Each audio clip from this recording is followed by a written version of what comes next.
Hello and welcome to this exploring session, the last session, the farewell, as it were, to Edward II.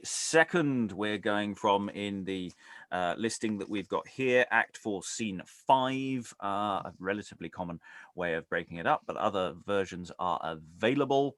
I should really have put together a running total for those who are just going by individual scenes, but I didn't, so tough. If you want to know what's going on, Edward II, the king, has favourites. Everybody else always hates the favourites. The favourites tend to get killed. Rebellion, things not going very well for Edward.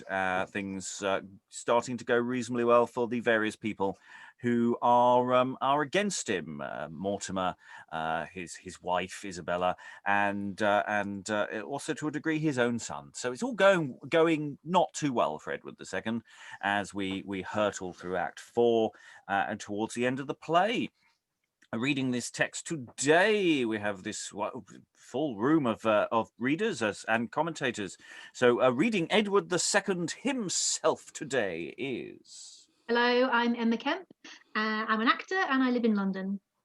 Reading Rhys ap Howel and Matrevis is... muted. Hello! Hello, my name's Elizabeth Amisu and I'm an author based in Romford. Reading the elder Spenser, Leicester and First Soldier is... Hi, I'm Alan Scott, based in Suffolk.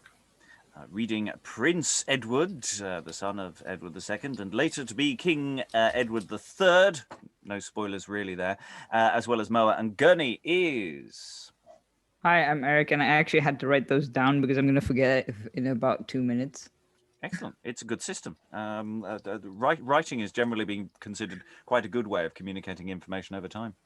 So, yeah. Reading Kent and younger Spenser is... Hi, Dan, actor based in Montpellier, France. Reading Sir John Hainault, Trussel and Second Lord is... Hi, I'm Lynn. I'm a teacher. I live in the northwestern United States. Reading Queen Isabella and Berkeley is... Hello, I'm Helen Good. I'm a historian and I live in Yorkshire. Reading the younger Mortimer is... Hello, I'm Aliki. I'm an actor and translator, and I'm based in Lancashire. Reading Baldock, Champion, and First Lord is... Hello, I'm Valentina, and I am an Italian actor and voiceover artist in London. Reading First Monk, Bishop of Winchester, and also the Archbishop of Canterbury, working their way up the ecclesiastical scales is... Hi, I'm Rachael, an actor. And finally, reading an abbot, a messenger, and also some chap called Lightborn is... Hi, I'm Steve Longstaffe, scholar of early modern drama based in the northwest of England. And lurking as a minister without portfolio is... Alexandra, yeah, I'm just here to clap along. And I'm your host, Robert Crighton. I will be reading occasional stage directions and keeping us moving forward at a reasonable old lick, which is what this play tends to demand in terms of pace. So we're going from Act 4, Scene 5, as it's listed with us. And it begins with, just briefly say what's been going on beforehand. There's been some... just literally the scene before Queen Isabella and younger Mortimer have just been sort of working lords, etc., in their favour and sounding trumpets and marching forth. And we're flying now to the other side as enter King Edward, Baldock, and the younger Spenser. Fly, fly, my lord. The queen is overstrong. Her friends do multiply and yours do fail. Shape we our course to Ireland there to breathe? What? Was I born to fly and run away and leave the Mortimers conquerors behind? Give me my horse and let's reinforce our troops, and in this bed of honour die with fame. Oh no, my lord, this princely resolution fits not with the time. Away, we are pursued. And they, exeunt, enter Kent with a sword and target. This way he fled, but I am come too late. Edward, alas, my heart relents for thee. Proud traitor, Mortimer, why dost thou chase thy lawful king, thy sovereign, with thy sword? Vile wretch! And why hast thou of all unkind borne arms against thy brother and thy king? Rain showers of vengeance on my cursed head, thou God, to whom in justice it belongs, to punish this unnatural revolt. Edward, this Mortimer aims at thy life. Oh, fly him then. But Edmund, calm this rage, dissemble or thou diest. For Mortimer and Isabel do kiss while they conspire. And yet she bears a face of love, forsooth. Fie on that love that hatcheth death and hate. Edmund, away! Bristow the Longshank's blood is false, be not found single for suspect. Proud Mortimer pries near into thy walks. And enter to Kent, the king's brother, enter Queen Isabella, Prince Edward the younger Mortimer, and Sir John of Hainault. Successful battle gives the God of kings to them that fight in right and fear in wrath. Since then successfully we have prevailed, thanked be heaven's great architect, and you. Ere further we proceed, my noble lords, we here create our well-beloved son, of love and care unto his royal person, Lord Warden of the realm.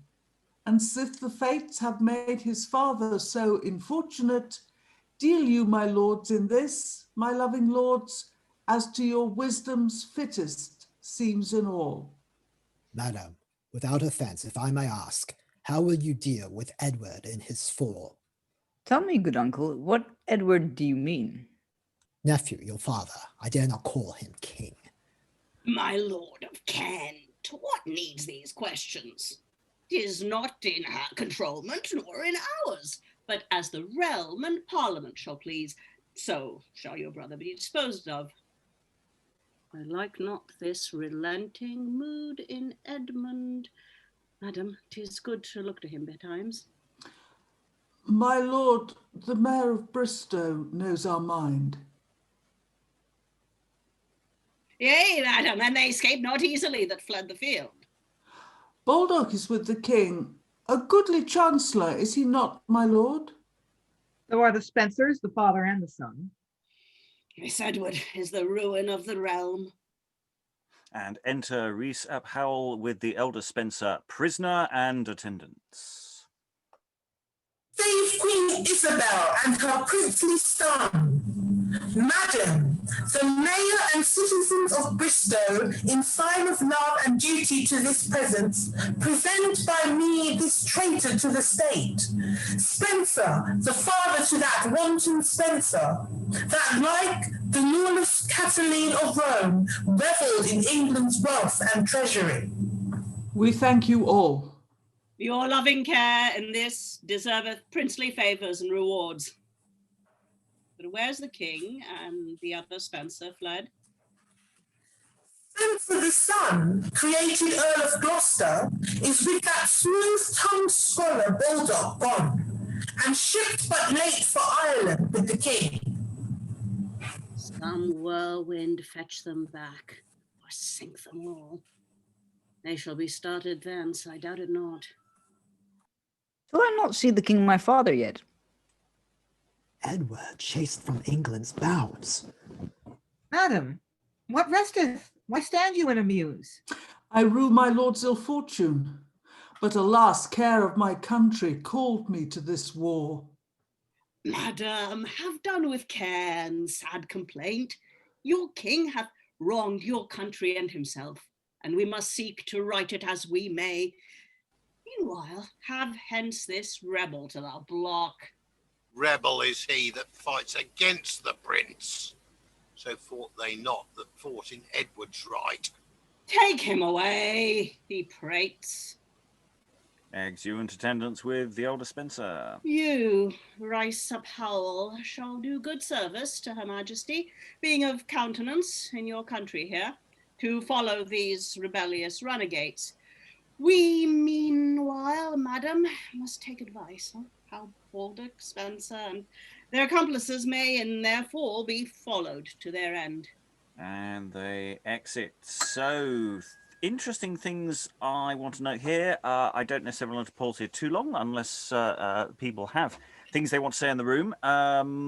It's really interesting, the sort of indecision of Kent. I'm liking the indecision of Kent. This is someone who you know, he's the king's brother. He's gone to the other side, but he's not liking what he's seeing. And I wouldn't like what I'm seeing, because everyone else noticed that Mortimer's siding a lot more? And you know, if you start noticing people doing asides, that's a really bad sign, especially when you're in a complex political situation. So I you know, he might have a point. We got a nice new random character, Howel, who I don't think we've encountered before. So see how much we get out of him. Any thoughts from the room? I'm not going to force at this time for people to come up. We've just leapt in, but a couple of hands. So I go Rachael, Helen. This is something that I mean Marlowe does he's doing these things that even in the separate factions, it's like there's these separations throughout the play that seem to be happening, like between them, like between Prince Edward and them, it seems like and Kent, they have differing opinions, and it's like they're branching off more and more. And even yesterday when Mortimer was talking over Isabella, you know, it's these like sometimes subtle and sometimes bigger shows of difference that's there underneath their words, even on the other side, between the barons yesterday, when Warwick went off and did his own thing and just decided to do, just these different opinions on the same sides. Yeah, in the sense they may know what their sort of common enemy is, but they don't necessarily have a common goal in mind yet, or certainly precisely where they're going, or who's getting what best jobs themselves. Helen? Yeah, it's exactly the point I was intending to make. There's a tremendous amount of tension between the various people here. There are no strong alliances, and everybody's watching everybody else. And the prince is a new political player. I mean, previously he's been very young, but he's now noticing when people don't give his father his title. Are we thinking after the interval that we've swapped a small boy for a young adult? I don't know. Staging thought for the future. We are going to wing over to the other side. Things are not going desperately well from King Edward's perspective. So we are going to visit some monks. Enter the Abbot Monks, King Edward, the younger Spenser, and Baldock, and they're all disguised. Not the Abbot. The Abbot's not disguised. Have you no doubt, my lord? Have you no fear? As silent and as careful we will be to keep your royal person safe with us, free from suspect and fell invasion of such as have your majesty in chase, yourself and those your chosen company, as danger of this stormy time requires. Father, thy face should harbour no deceit. Oh, hadst thou ever been a king, thy heart, pierced deeply with sense of my distress, could not but take compassion of my state. Stately and proud in riches and in train, whilom I was, powerful and full of pomp. But what is he, whom rule and empery have not in life or death made miserable? Come, Spenser, come, Baldock, come, sit down by me. Make trial now of that philosophy that in our famous nurseries of thou suckst from Plato and from Aristotle. Father, this life contemplative is heaven. Oh, that I might this life in quiet lead. But we, alas, are chaste. And you, my friends, your lives and my dishonour they pursue. Yet, gentle monks, for treasure, gold, nor fee, do you betray us and our company. Your grace may sit secure, if none but we do watch of your abode. Not one alive, but shrewdly I suspect, a gloomy fellow in the mead below. I gave us a long look after us, my lord, and all the land I know is up in arms, arms that pursue our lives with deadly hate. We were embarked for Ireland, wretched we, with awkward winds and with sore tempests driven, to fall on shore and here to pine in fear of Mortimer and his confederates. Mortimer? Who talks of Mortimer? Who wounds me with the name of Mortimer, that bloody man? Good father, on thy lap lay I this head, laden with mickle care. Oh, might I never ope these eyes again, never again lift up this drooping head. Oh, never more lift up this dying heart. Look up, my lord. Baldock, this drowsiness betides no good. Here even we are betrayed. Indeed, enter with Welsh hooks, Rhys ap Howel, a Mower, and a Leicester. Upon my life, these be the men ye seek. Fellow, enough! My lord, I pray be short. A fair commission warrants what we do. Queen's commission, urged by Mortimer. What cannot gallant Mortimer with the Queen? Alas, see where he sits, and hopes unseen to escape the hands that seek to reave his life.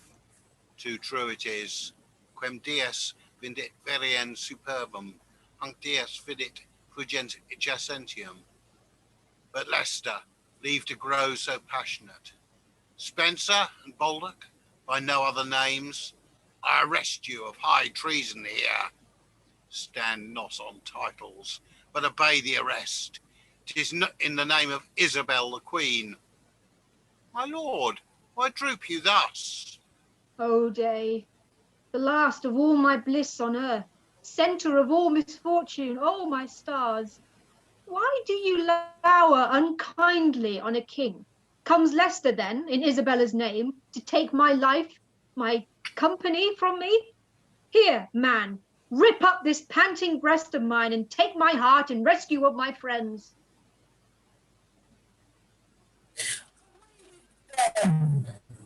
It may become thee yet, to let us take our farewell of his grace.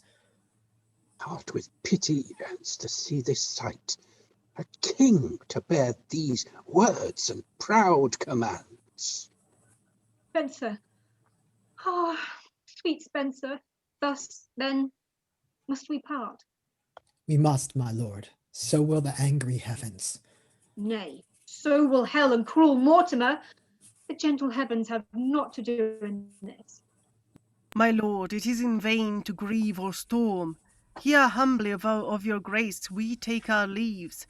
Our lots are cast, I fear me, so is thine. In heaven we may, in earth ne'er shall we meet. And Leicester, say, what shall become of us? Your Majesty must go to Killingworth. Must. It is somewhat hard when kings must go. Here is a litter ready for your grace, that waits your pleasure, and the day grows old. As good be gone, as stay and be benighted. A litter hast thou?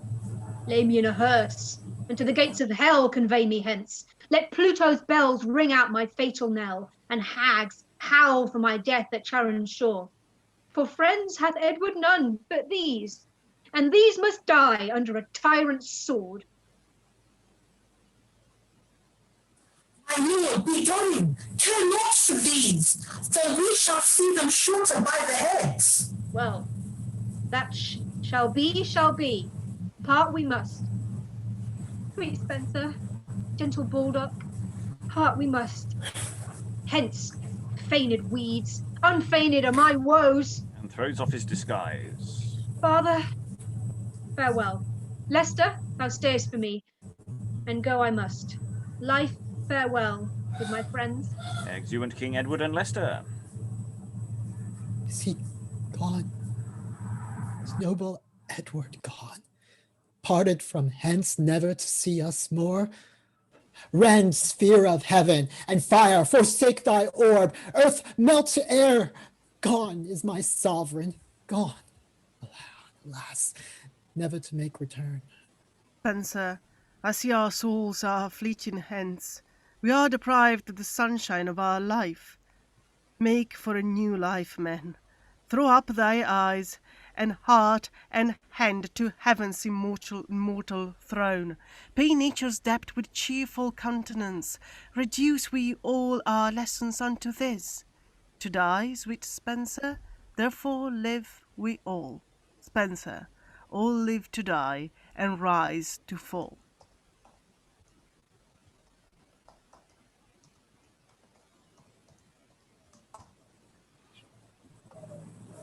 And Reese. Keep these preachments. Come, keep these preachments till you come to the place appointed. You, and such as you are, have made wise work in England. Will your lordships away? Your lordship, I trust, will remember me? Remember thee, fellow. What else? Follow me to the town. And they exit, and bad things happening. Bad things happening. You know things are bad, happening badly for a king when someone says "must" to them. You must go to Killingworth, which is they've tried the disguisey thing. Didn't work very well. Elizabeth. I had a question about this disguise that King Edward was wearing. I was wondering, when did he put on the disguise, and what is he disguised as? I assume that they're all disguising themselves as monks and that they're in some sort of monastery. Though who that disguise is supposed to be fooling is an interesting question. How many people are in the know within? Obviously enough that someone dobs them in it. Thoughts in the room about this? Also the previous scene. Now that we're sort of now back into the flow of things a little bit.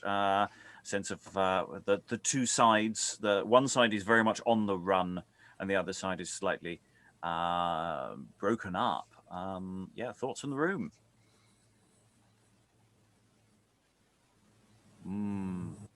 I can hear several thoughts inside whirring away. Helen, and then Eric. The mower is not a man, as I thought he was a man called Mower, but he isn't. He's a mower. And he's the one who has spotted him. And he is obviously, nobody has mentioned the reward. So he has to do a little bit of reminding at the end, which is, I think, a nice touch. Yeah. Eric. I was just going to say this is, obviously they've, it's an echo of the scene with Gaveston where, they arrest Gaveston and then they kill him and stuff. But King Edward's line, "Oh day, the last of all my bliss on earth," is actually an echo of what Gaveston says right before he's killed. So, it's all repetition from here on in, I think. In terms of language and sort of echoing each other's language. Yeah, and there's a few lines here where I'm feeling that Marlowe's quoting himself as well.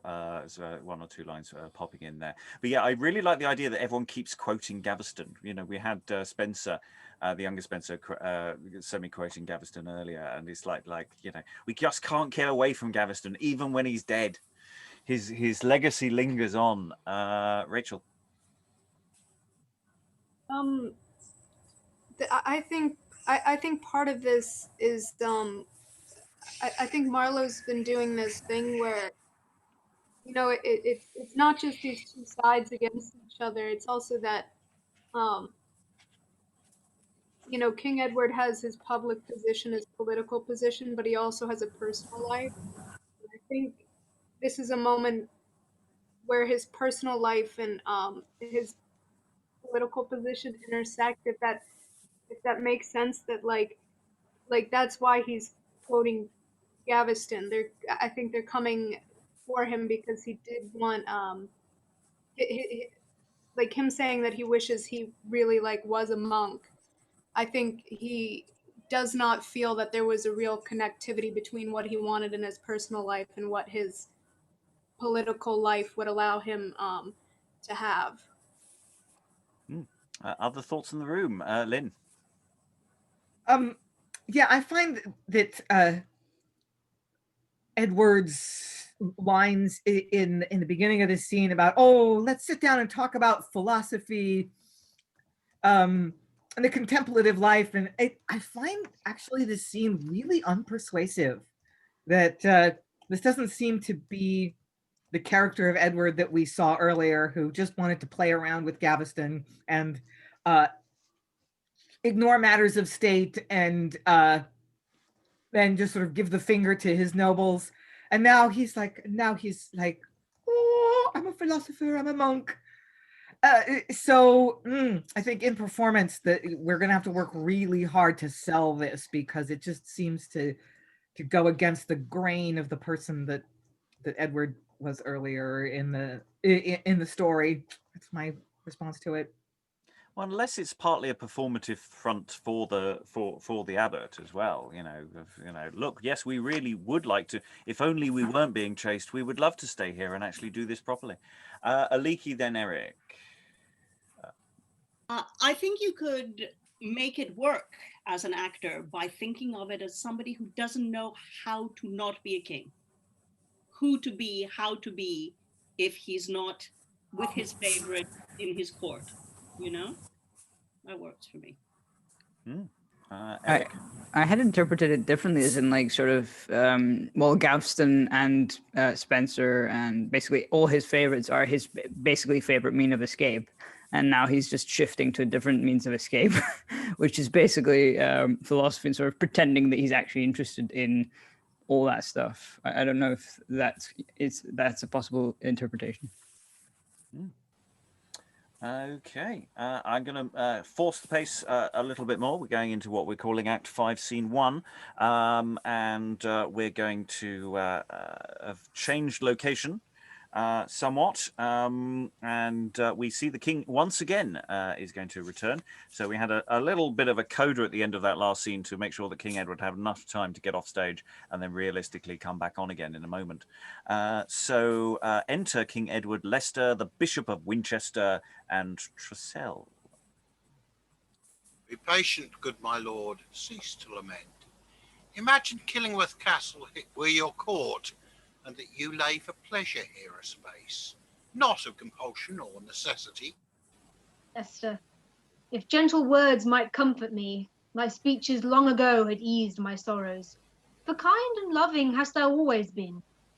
The griefs of private men are soon allayed, but not of kings. The forest deer, being struck, runs to an herb that closeth up the wounds. But when the imperial lion's flesh is gored, he rends and tears it with his wrathful paw, and, highly scorning that the lowly earth should drink his blood, mounts up to the air. And so it fares with me, whose dauntless mind the ambitious Mortimer would seek to curb, and that unnatural queen, false Isabel, that thus hath pent and mewed me in a prison for such outrageous passions, cloy my soul, as with the wings of rancour and disdain. Full often am I soaring up to heaven to plain me to the gods against them both. But when I call to mind I am a king, methinks I should revenge me of my wrongs that Mortimer and Isabel have done. But what are kings when regiment is gone, but perfect shadows in a sunshine day? My nobles rule, I bear the name of king, I wear the crown, but am controlled by them, by Mortimer and my unconstant queen, who spots my nuptial bed with infamy, whilst I am lodged within this cave of care, where sorrows at my elbow still attends, to company my heart with sad laments, that bleeds within me for this strange exchange. But tell me, must I now resign my crown to make usurping Mortimer a king?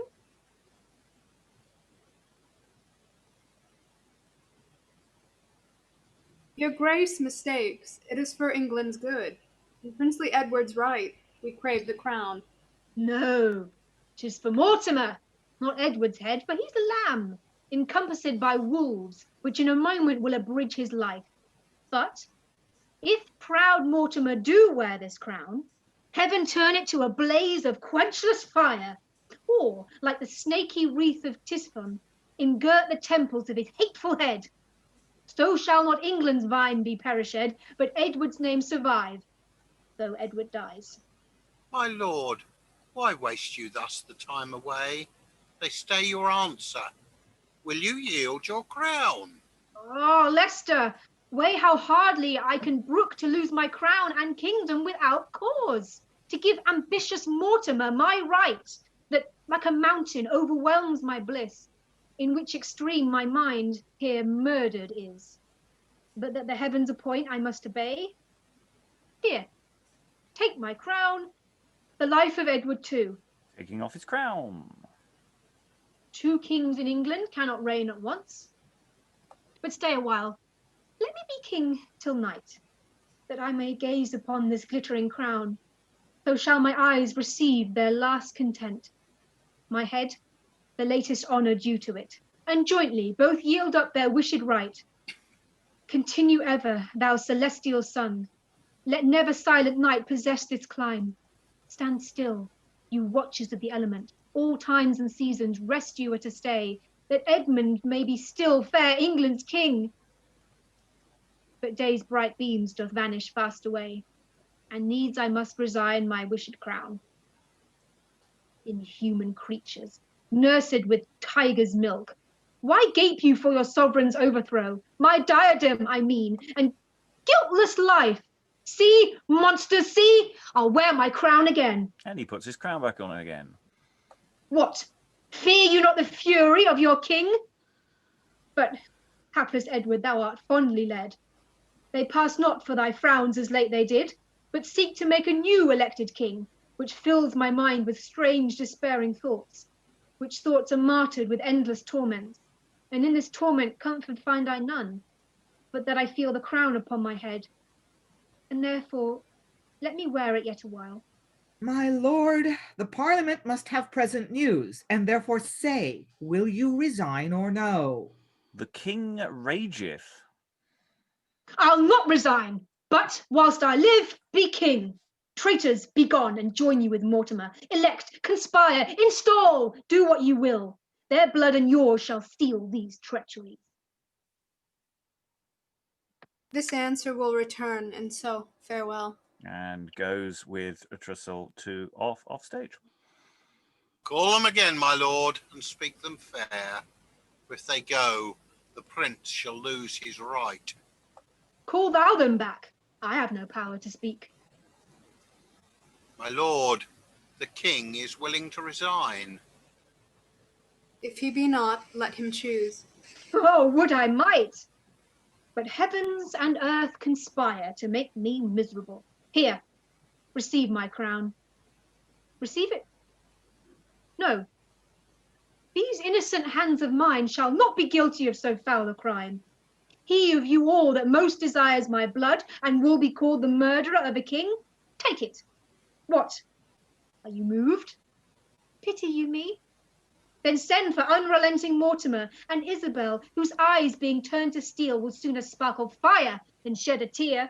Yet stay, for rather than I'll look on them, here, here! Now, sweet God of heaven, make me despise this transitory pomp, and sit, put I in thrones in heaven. Come death, and with thy fingers close my eyes, or if I live, let me forget myself. My lord. Call me not lord. Away, out of my sight. Pardon me. Grief makes me lunatic. Let not that Mortimer protect my son. More safety there is in a tiger's jaws than his embracements. Bear this to the queen, wet with my tears and dried again with sighs. And gives a handkerchief. If, with the sight thereof, she be not moved, return it back and dip it in my blood. Commend me to my son, and bid him rule better than I. Yet how have I transgressed, unless it be with too much clemency? And thus most humbly do we take our leave. Farewell.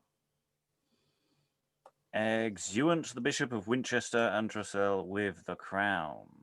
I know the next news that they bring will be my death, and welcome shall it be. To wretched men, death is felicity. Another post. What news brings he? Enter Berkeley, who gives a paper to Leicester. Such news as I expect. Come, Berkeley, come, and tell thy message to my naked breast.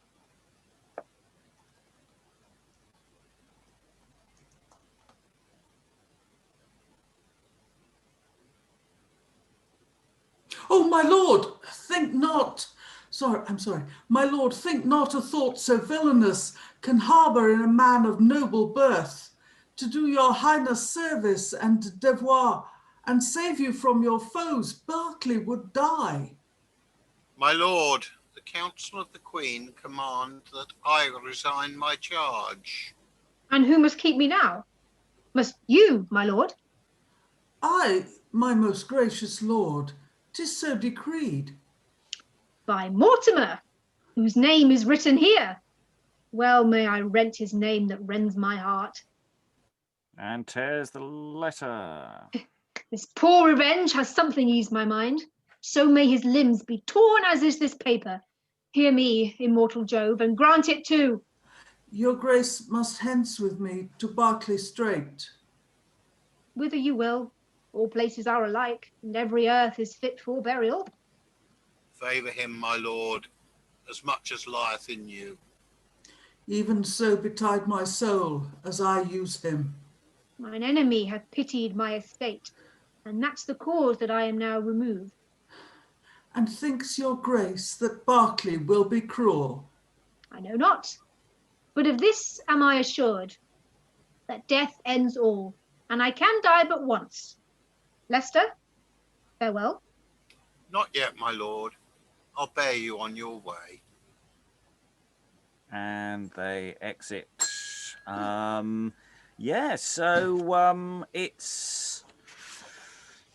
it's not a fun gig for bishops and various minor well, not minor, but various lords to try and persuade the king to give up some jewellery there. And generally, it's a really interesting scene. Thoughts from the room? Any thoughts from the room there? Eric, Well, then he Aliki. gives it, and then he doesn't give it, and then he gives it, and then he doesn't give it. It's very sort of, even if it's not physical, it's very sort of emotional and intense. Well, it's that thing. He likes the weight of it. Just wants to keep it on because it's it's something he's used to. So yeah, it's really interesting that. Aliki. About this and also his capture, there's a very kind of, how to put it, there's a very granular kind of awkward detail to the whole thing, right? There's nothing grand, there's nothing, it's all a bit sort of shuffly and awkward and back and forth, and that's very realistic in a way that I like. Because this is quite a it's the people intersecting with the king, talking to the king here. So they're not Mortimer, they're not Isabel, they're not these are relatively minor characters. Okay. Leicester's got a bit of clout, but not a lot. And so it's really interesting about they are trying to reposition their statuses in real time. And it's difficult for them. Lynn. I noticed that this is the first place I think that we have long monologues by Edward. As I remember, the play starts out with a longish soliloquy by Gaveston where he's reading Edward's letter, but like speechifying has not been a feature of this text until now. So again, I think that's a director's challenge, because the audience is kind of that's not the rhythm that they've gotten into. We talked yesterday about how quickly the dominoes were falling in the middle part of the text. I mean, it just moves. And so we've lost our momentum. That's pacing wise, that's something that, would need to be worked on to make it seem integrated into an actual live production. Yeah, that's a really good point. The only real speechifying we've had, we had a Gaveston at the very beginning. Isabella's the closest, perhaps, in terms of certainly sort of that interior kind of speaking. But you're right, there's very few speeches at all that are more than about 10 lines, at best. And yeah, suddenly we have these massive chunks of text from Edward. Yeah, that's a really, really good part. I love that. Other thoughts, Eric? Well, also, it's not going back to the crown handing and taking back and stuff. It's what we were saying for the previous scene where he's losing part of his identity. It's like the most crucial part of his identity, the only person he's actually been, even if he's a bad king, since like the beginning of his life, basically. So, yeah. Any additional thoughts before we move on? Alexandra? Just a quick addition to your point about who the people around Edward are in this scene. I think that's relevant not only to what's happening in the world, but also what's happening in his interior world, because he can't rage at the people that have put him in this situation, the people that he blames for his context, he can't interact with. And so that tailors what he not only what he talks about, because those are the lines that are prescribed, but as a performer, that tailors your interpretation there. And I think it can be done in a very interesting and different from other depositions and usurpations that we might have seen. Because of that, if you really lean into the fact that this should be a confrontation, but it's not. Yes, and in a sense we have these parallel scenes coming up, because the next scene, that's a very good link in, it's almost like we planned that. We didn't. Act 5, Scene 2 is the people who would like to be raging at. I'm assuming that stage direction was original, King Rages. It's the kind of thing that I would be surprised a later editor would throw in, but who knows. So enter Queen Isabella and the younger Mortimer.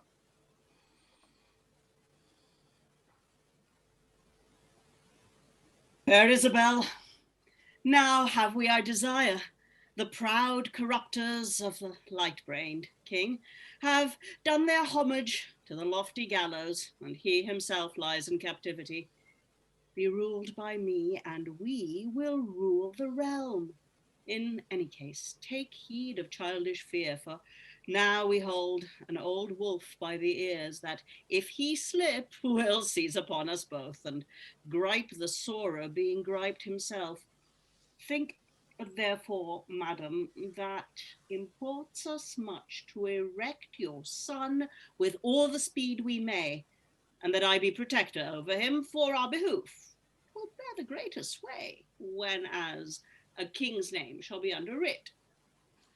Sweet Mortimer, the life of Isabel, be thou persuaded that I love thee well, and therefore, so the prince my son be safe, whom I esteem as dear as these mine eyes, conclude against his father what thou wilt, and I myself will willingly subscribe. First would I hear news he were deposed, then let me alone to handle him. Enter a messenger. Letters, from whence? From Killingworth, my lord. How fares my lord the king? In house, madam, but full of pensiveness. Alas, poor soul, would I could ease his grief. Enter the Bishop of Winchester with the crown.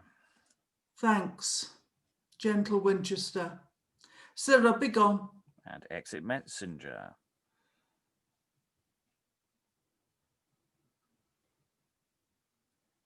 The king hath willingly resigned his crown. Oh, happy news. Send for the prince, my son. Further, where this letter was sealed, Lord Berkeley came, so that he now is gone from Killingworth, and we have heard that Edmund laid a plot to set his brother free, nor more but so. The Lord of Berkeley is so pitiful as Leicester that had charge of him before. Then let some other be his guardian. Let me alone. Here is the Privy Seal. And exit the Bishop of Winchester. Who's there? Call hither Gurney, Matrevis, to dash the heavy-headed Edmund's drift. Berkeley shall be discharged, the king removed, and none but we shall know where he lieth. But Mortimer, as long as he survives, what safety rests for us or for my son? Speak. Shall he presently be dispatched and die? I would he were, so 'twere not by my means. Enter Matrevis and Gurney. Enough.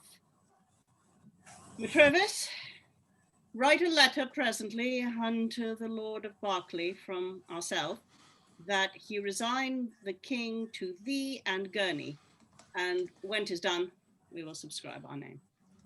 It shall be done, my lord. Gurney, My lord?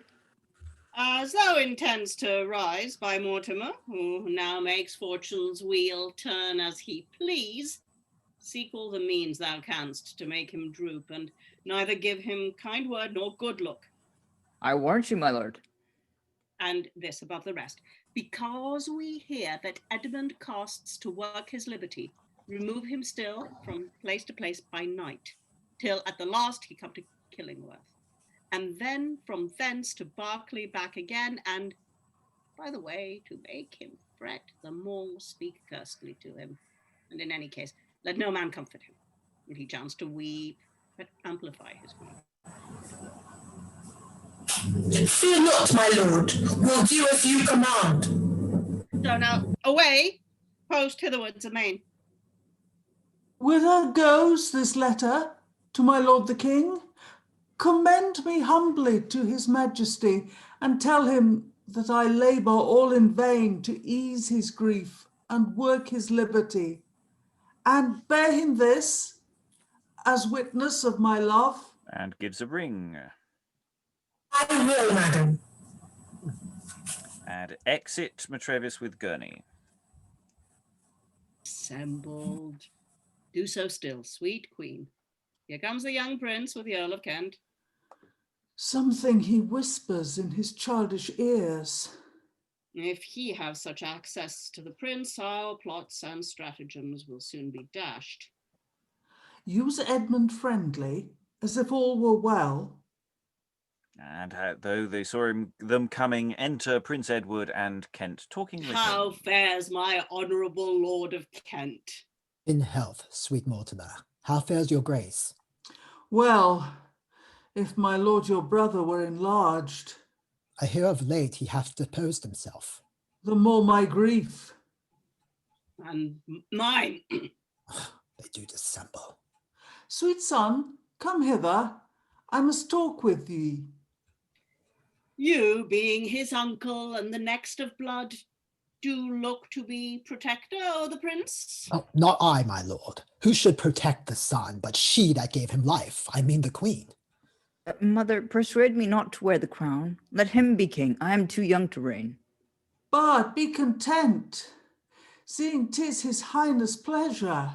Let me but see him first, and then I will. Aye, do, sweet nephew. Brother, you know it is impossible. Why, is he dead? No, God forfend. I would these words proceeded from your heart.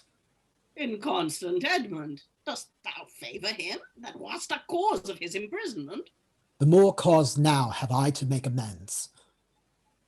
I tell thee, 'tis not meet that one so false should come about the person of the prince. My lord, he hath betrayed the king his brother, and therefore trust him. But he repents and sorrows for it now. Come, son, and go with this gentle lord and me. With you I will, but not with Mortimer. Why, youngling, said so of Mortimer, and I will carry thee by force away. Help, Uncle Kent, Mortimer will wrong me. Brother Edmund, strive not. We are his friends. Isabel is nearer than the Earl of Kent. Sister, Edward is my charge. Redeem him. Edward is my son, and I will keep him. Mortimer shall know that he hath wronged me. Hence will I haste to Killingsworth Castle and rescue aged Edward from his foes to be revenged on Mortimer and thee. And the exeunt on one side, Queen Isabella, Prince Edward, and the younger Mortimer, and on the other, Kent. So family divided, and exiting in all sorts of different directions. Lots of really interesting things here. I mean, this is basically in the office of Mortimer and Isabella, with lots of people coming in and out. And you're going from private conversation to public conversation. And yeah, there's something really interesting about Queen Isabella's front, some of which might be more true than at other times, but you know, you've got younger Mortimer just saying, right, okay, we need the king to be really confused, sleep deprived, doesn't know where he is, move him around as much as you can, lots of loud noises, etc. I'm elaborating slightly, but that's sort of the idea of what they're doing to him. And she's going, oh, send my love. So you have these two very different approaches. Queen Isabella's point about, you know,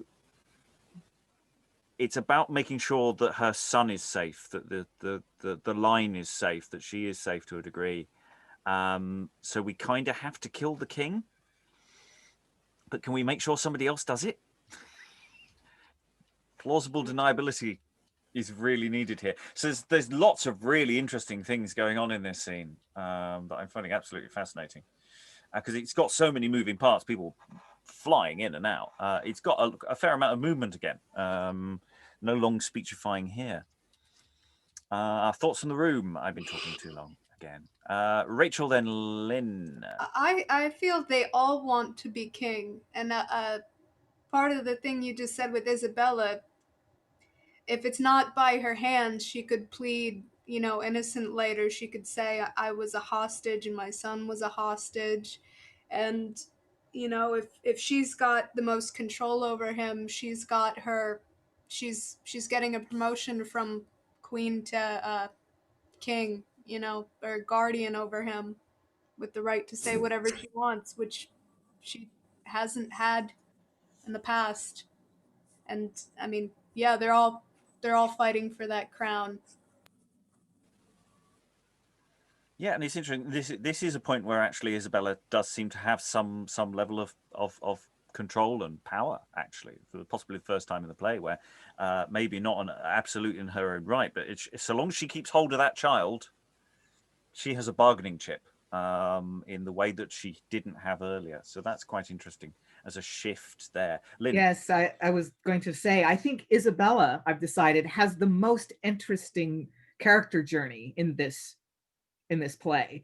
I mean, even Edward, he's as much as his circumstances change, he's always just kind of a not particularly self-aware narcissist. That's yeah. But Isabella goes from just wanting some attention, just wanting to be treated decently by her husband and willing to do anything, including getting his boyfriend back from the continent for him, just so Edward will be nice to her, you know, accepting Mortimer's political help to at some point be they're becoming lovers, although it doesn't start out that way, to being this completely deceitful and disingenuous, you know, Machiavellian political player. I mean, it's really quite the transformation. So, you know, the person playing that really has a lot of decisions to make about when all of this happened, how gradually, how suddenly. It's a really interesting character. And I think her greatest vulnerability, her child, becomes her only strength. And again, her great vulnerability, the illicit attraction, if we take it to be that, becomes her strength. And I think it's a mistake to forget how terribly powerless she is without those things, and what will happen to her if this gambit doesn't work. She's and so yeah, sorry. sorry. She's using the only weapons she has, is what I was going to say. Yeah, and this is someone who we have been given quite a lot of interiority to in the text. There's an awful lot of talking to the audience and telling us what she actually thinks, whereas most other characters haven't done that. We've had a few slightly moustache twirly asides from Mortimer, and maybe arguably some of Edward's stuff it works in that way. But again, it feels performative with Edward. It doesn't feel like it's his inner life yet. Eric, then Rachael. You were going to say Edward, weren't you? No, okay, but I was just going to make a point about the structure of the text, because it's interesting how Isabella goes, "Sweet son, come hither, I must talk with thee," and then the next line is Mortimer and Kent, and it's like you've got two strands operating at the same time on stage. So you've got she pulls him aside without actually explicitly as a stage direction, and then Edward actually talks to Isabella and is sort of rebuffed about his desires to see his father before he becomes king. Yeah, and it's interesting. There's a slight conditionality to what Isabella's talking about when she talks about sweet Mortimer, I love thee well, and therefore so the prince my son be safe, whom I esteem as the there's an interesting question about actually how far her affections actually lie, because there's all sorts of interesting moments. And let's be clear, Edward knows exactly what's going on, doesn't he? The young prince. He's got Mortimer's number, and he does not like this world at all. Rachael, then Helen. The handkerchief in the ring, the exchanging of these things that are supposed to be tokens of affection. I think it shows I think these two scenes back to back are amazing parallels to each other, where now Edward is relying so much on internal things, and with the handkerchief, I think he's trying to tap into her affections, because that's the only the last string he has back to power. And I think the ring that she's is supposed to be a sign of affection that she's giving is really, not in a returning of affection as in, I'm returning your gift, I'm returning your feelings, as in reciprocating, but I'm done with these affections, and now she's fully she's less Isabella and more queen. She's leaning into that part of her personality, and he's leaning into the Edward of his personality as opposed to the king, because it's kind of a little more hollow now. And I Helen, then Aliki. I think it's important that Isabella did not instigate any of this. This was Warwick and Lancaster and the other lords now dead who started this up, and it has been inherited by another generation. She is stuck in the middle of it with very limited power. She's working her way through it. I couldn't help feeling her reactions seemed so unforced to Edward's plight. They didn't seem to me to be hypocrisy. It seemed that this is what she would like to be, a loyal wife, but circumstances have rendered it utterly impossible. So she's having to focus and prioritize. Aliki, before we move on. I'd just like to kind of pick up a little bit again on Rachel's point about the exchange of these objects, the one great official object, the crown, that means everything and is handled in a particular way, and the two intimate tokens that are passed along. That's really, really nice, and something anyone who's staging it really needs to look at. Lovely. Okay, we're going to run two scenes together. So we've had a scene with Edward, and then we had a scene with Mortimer and Isabella. We're going to do the same again. Act 5, Scene 3 is going to be with King Edward, etc., and Scene 4 will be going back to Mortimer. So I'll run them back to back. Act 5, Scene 3. Enter Matrevis, Gurney, and soldiers with King Edward. Lord, be not pensive, we are your friends. Men are ordained to live in misery.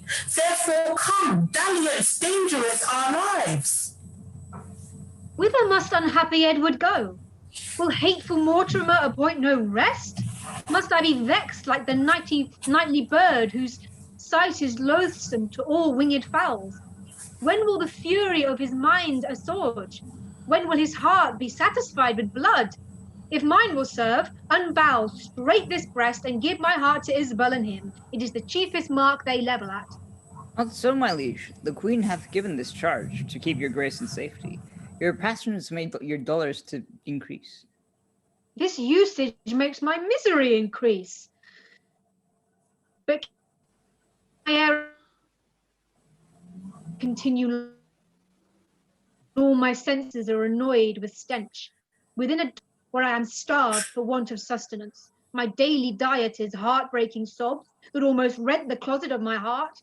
Thus lives old Edward, not relieved by any, and so must die, though pitied by. Cool my thirst and clear my body from foul excrements. Channel water, as our charge is given. Sit down, for we'll be barbers to your grace. Traitors away! What, will you murder me? Or choke your sovereign with puddle water? No, but wash your face and shave away your beard, lest you be known and so be rescued. Why strive you thus? Your labour is in vain.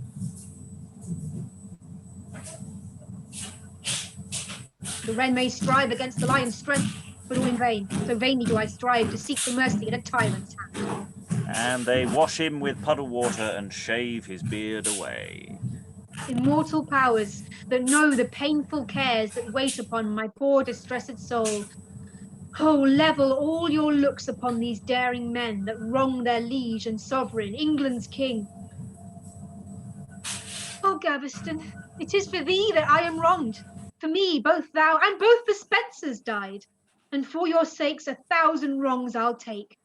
Spenser's ghosts, wherever they remain, wish well to mine, then tush, for them I'll die. Theirs and yours shall be no enmity. Come away. Now put the torches out. We'll enter in by darkness to Kenilworth. How now? Who comes there? And enter Kent. The Earl of Kent. Oh, gentle brother, help to rescue me. Thunder, thrust in the king. Soldiers, let me but talk to him one word. Lay hands upon the Earl for his assault. Lay down your weapons, traitors, yield the king. Yield thou thyself, or thou shalt die. Base villains, wherefore do you gripe me thus? Bind him, and so convey him to the court. Where is the court but here? Here is the king, and I will visit him. Why stay you with me? The court is where Lord Mortimer remains. Thither shall your honour go, and so farewell. Exeunt Matrevis and Gurney with King Edward. Oh, miserable is that common era, where lords keep courts and kings are locked in prison. Or stay we. On, sirs, to the court. Aye, lead me whither you will, even to my death, seeing that my brother cannot be released. And they exit. Act 5, Scene 4. Re-enter the younger Mortimer.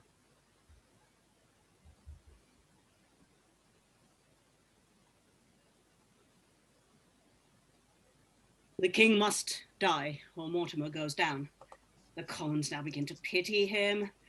Yet he that is the cause of Edward's death is sure to pay for it when his son's of age, and therefore will I do it cunningly. This letter, written by a friend of ours, contains his death, yet bids then save his life. Edwardum occidere nolite timere bonum est, fear not to kill the king, 'tis good he die.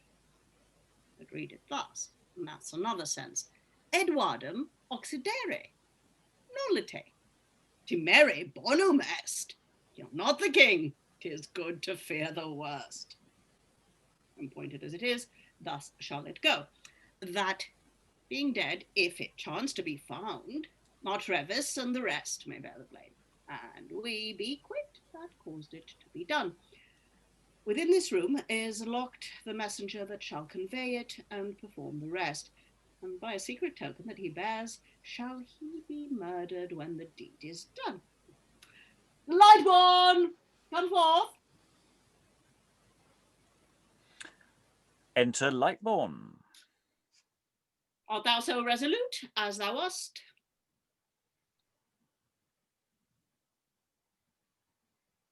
What else, my lord? Far more resolute. And hast thou cast how to accomplish it? Aye. None shall know which way he died. But at his looks, Lightborn, thou wilt relent. Relent? I use much to relent. Well, do it bravely. Be secret. You shall not need to give instructions. Not the first time I killed a man. I learned in Naples how to poison flowers, to strangle with a lawn thrust down the throat, and to pierce the windpipe with a needle's point. Or, whilst one is asleep, to take a quill and blow the powder in his ears.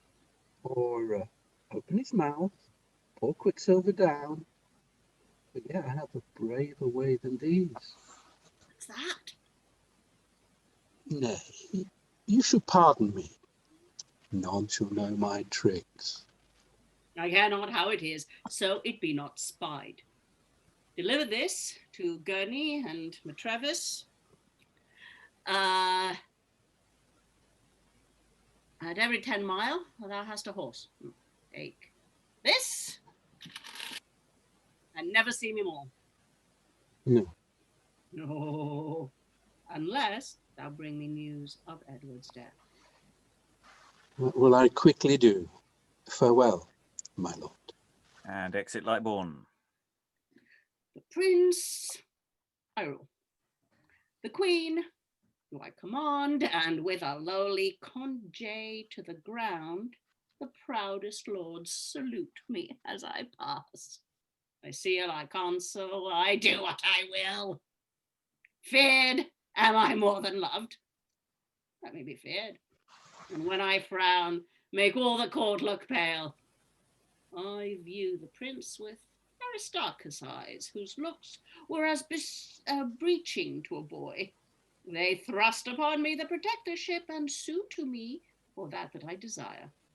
While at the council table, grave enough, and not unlike a bashful Puritan, first I complain of imbecility, saying it is onus quam gravissimus, till, being interrupted by my friends, sucepi that provincium, as they term it, and to conclude, I'm protector now. Now all is sure. The Queen and Mortimer shall rule the realm, the King, and none rule us. Mine enemies will I plague, my friends advance, and what I list command, who dare control? Maior sum quam qui possit fortuna nocere, and that this be the coronation day. It pleaseth me, and Isabella the Queen. The trumpet sound, I must go take my place. Enter King Edward, Queen Isabella, the Archbishop of Canterbury, champion and nobles. Long live King Edward, by the grace of God, King of England and Lord of Ireland. If any Christian, heathen, Turk, or Jew dares but affirm that Edward's not true king, and will avouch his saying with the sword, I am the champion that will combat him. And then comes, sound trumpets! Champion, here's to thee. And gives a purse. Lord Mortimer, now take him to your charge. Enter soldiers with Kent prisoner. What traitor have we there with blades and bills? Edmund, the Earl of Kent. What hath he done? I would have taken the king away perforce as we were bringing him to Killingworth. Did you attempt his rescue, Edmund? Speak. Mortimer, I did. He is our king, and thou compellest this prince to wear the crown. Strike off his head. He shall have martial rule. Strike off my head, base traitor. I defy thee. My lord, he is my uncle and shall live. My lord, he is your enemy and shall die. Stay, villains. Sweet mother, if I cannot pardon him, entreat my lord protector for his life. Son, be content. I dare not speak a word. Nor I, and yet methinks I should command. But seeing I cannot, I'll entreat for him. My lord, if you will let my uncle live, I will requite it when I come to age. 'Tis for your highness good, and for the realms. How often shall I bid you bear him hence? Art thou, king? Must I die at thy command? At our command. Once more, away with him. Let me but stay and speak. I will not go. Either my brother or his son is king, and none of both them thirst for Edmund's blood. And therefore, soldiers, whither will you hale me? And soldiers hail Kent away and carry him to be beheaded. What safety may I look for at his hands, if that my uncle shall be murdered thus? Fear not, sweet boy. I'll guard thee from thy foes. Had Edmund lived, he would have sought thy death. Come, son, we'll ride a-hunting in the park. And shall my uncle Edmund ride with us? He is a traitor. Think not on him. Come. And exeunt. Yeah, really interesting sort of mixes here. Obviously, we've got Kent's escape attempt. We've got the interview with Lightborn, as a professional with a good CV. Hiring from the best. Always wise to do. I particularly like when Mortimer makes his boast. I mean, this is a medieval tradition going back hundreds of years, where a character says, "Look at me, I'm great, I am all powerful, nothing can touch me now." Enter King Edward the Third. And yeah, it's there's the writing might be on the wall there. I also love the fact that at the end, Queen Isabella says, come, let's go to the park." I know it doesn't quite mean that, but it does have that sort of quality of, we're going on the swings. They both treat him as if he's a much younger child than he speaks as. Yeah. Which may be a mistake. Maybe a mistake. I feel very unsafe. Yeah. Rachael. I just the Edward III's line, "My lord, if you will let my uncle live, I will requite it when I come to age." He's telling him, if you don't let my uncle live, I'm gonna kill you as soon as I have power. It's so bold, and they ignore it. Mortimer just talks over him. They're like, "Okay, no, let's go play." Like, Oh, bless baby's first death threat. Oh, Eric.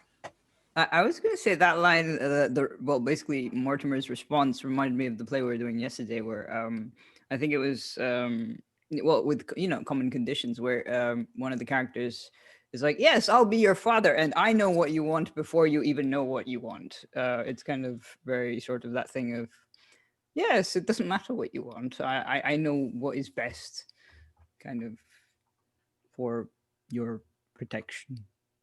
Yes, and actually, on a much more frivolous note, we have an incursion of Huss from that play as well. Don't worry, you had to be there. Alexandra. I think there's also, over the last few scenes at least, it's been much more evident because it seems to escalate in every scene. There seems to be this crashing descent of the power of kingship. So Edward giving away his crown has, the way in which he's treated and the way in which he behaves is a lowering. But then in the next scene, and he gets told, "You must do this."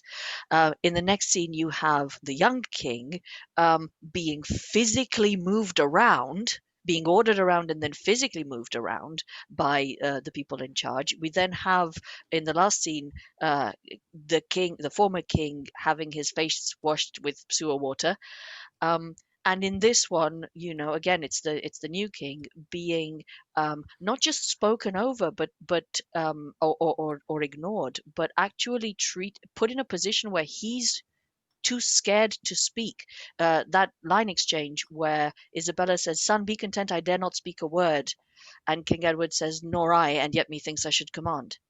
There is one way of putting this in performance where what we're watching is very, very disastrous, both as a family drama and as a where is this country going? Yes, there's a whole series of who's talking to who and who's hearing what other people are saying there. Other thoughts from the room before we move on? Lynn? Yeah, just quickly, if we ever had any hopes that Mortimer was motivated at least partly by a desire to have his country better governed, those hopes are dashed in this sequence. It's not about getting a bad king out and getting a competent administration in. It's now all about power. I'm going to reward my friends and torment my enemies. So it's all about power for its own sake. No one seems to want good government. Yes, we really need a Thomas of Woodstock figure here, don't we? Well, it's Kent, isn't it? It's he's off for some bad times. And of course we've got the Mortimer doing this punctuation trick to make his letter be ambiguous as to the interpretation there, so that again plausible deniability. It makes kind of thing that makes Dan very happy. Yes, and to say interviewing Lightborn, looks very competent. Not the first time he's killed. Not the first time. Any thoughts before we move on to the final two scenes, which similarly I will run through together? No, let us rattle towards the end. We have two scenes. Act 5, Scene 5, which is primarily about the king, or the former king, who was referenced earlier as being an aged Edward. So, the sense of time is moving through this play, even obviously the scenes are moving, but years are passing, at least in the real world, in real history. Next scene is... entrance of Matrevis and Gurney. Gurney, I wonder the king dies not, being in a vault up to the knees in water, to which the channels of the castle run, from whence a damp continually ariseth, that were enough to poison any man, much more a king, brought up so tenderly. And so do I, Matrevis. Yesterday night I opened but the door to throw him meat and was almost stifled with the savour. He hath a body able to endure more than we can inflict, and therefore now let us assail his mind another while. Send for him out thence, and I will anger him. But say, who's this? And enter Lightborn with the aforementioned letter that was mentioned earlier. My Lord Protector greets you. What's there? I know not how to construe it. Gurney, it was left unpointed for the nonce. Edwardum occidere nolite tunere. That's his meaning. Know you this token? I must have the king. Aye, stay a while. Thou shalt have answer straight. This villain sent to make away the king. I thought as much.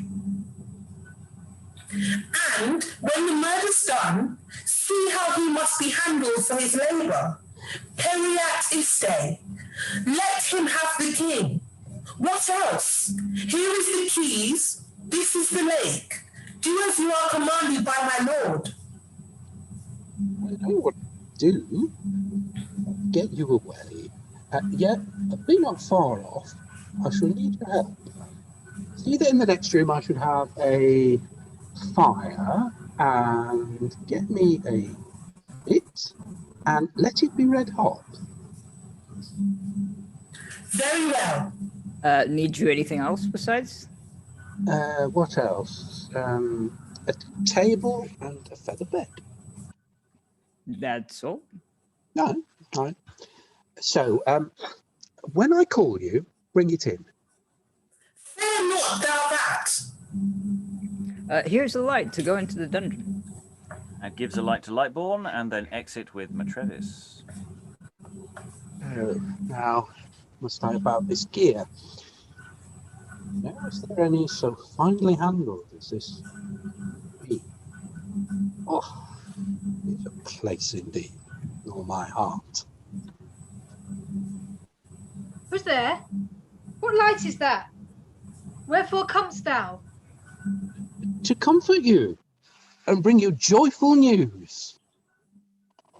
Small comfort finds poor Edward in thy looks. Villain, I know thou comest to murder me. To murder you? My most gracious lord, far is it from my heart to do you harm. The Queen sent me to see how you were used.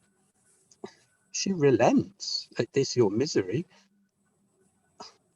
What I can refrain from shedding tears to see a king in this most piteous state.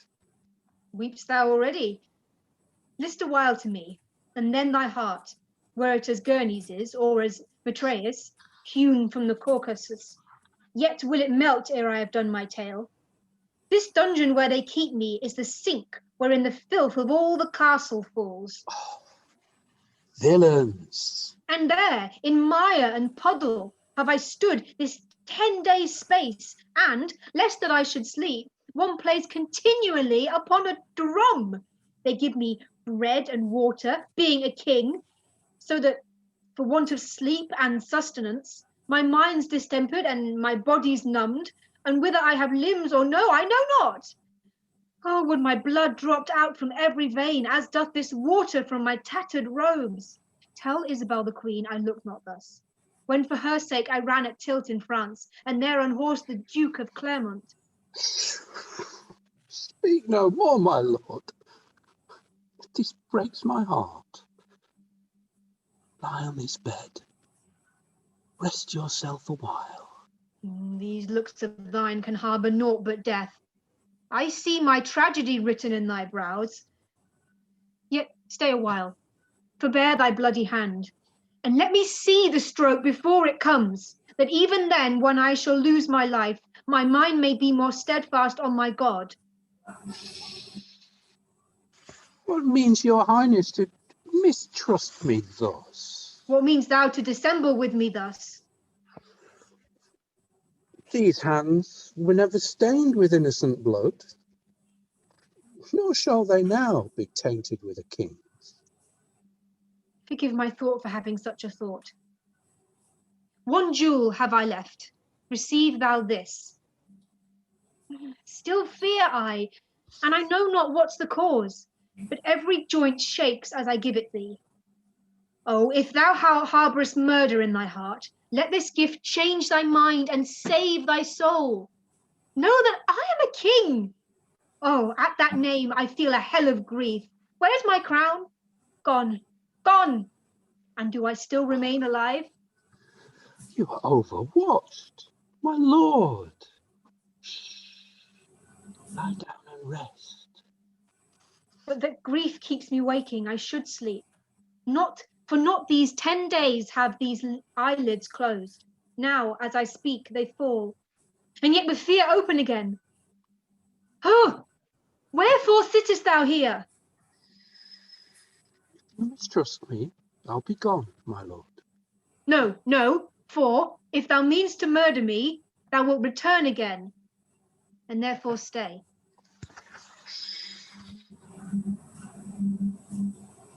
He sleeps. No, let me not die yet. Stay a while. How now, my lord? Something still buzzeth in mine ears and tells me if I sleep, I'll never wake. This fear is that which makes me tremble thus, and therefore tell me, Wherefore art thou come? To rid thee of thy life. Matrevis, come. Enter Matrevis and Gurney. I am too weak and feeble to resist. Assist me, sweet God, and receive my soul. Run for the table. Spare me, or dispatch me in a trice. Matrevis brings in a table. So lay the table down and stamp on it, but not too hard. Let's see, you bruise his body. And King Edward here is murdered.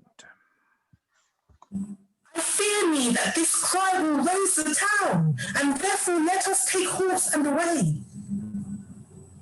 Tell me, sirs, was not this bravely done?